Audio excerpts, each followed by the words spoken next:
நாம் இன்றைக்கி ஐகார வரிசை எழுத்துக்களை பார்க்க போகிறோம். இந்த இணைக்கொம்பை பார்க்கும்போது நமக்கு எந்த விலங்கு ஞாபகம் வரணும்? யானையை பார்த்தா நம்ம என்னன்னு எப்படி செய்வோம்? ஆமாம், யானை நிற்கிற மாதிரியே இருக்குது அப்படின்னு இந்த இணைக்கொம்பை இமேஜின் பண்ணிக்கணும். யானையை பார்க்கும்போது நம்ம ஐ அப்படின்னு ஆக்ஷன் பண்ணுறோம். அந்த ஆக்ஷனை இந்த ஐகார வரிசை எழுத்துக்கள் எல்லாத்துக்கும் நம்ம செய்ய போகிறோம்.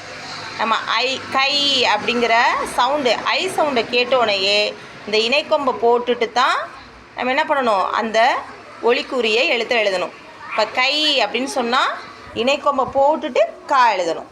அந்த ஐ சவுண்டு கேட்டோடனே உங்களுக்கு ஆட்டோமேட்டிக்காக இந்த இணைக்கொம்பு ஞாபகத்தில் வந்துடும்.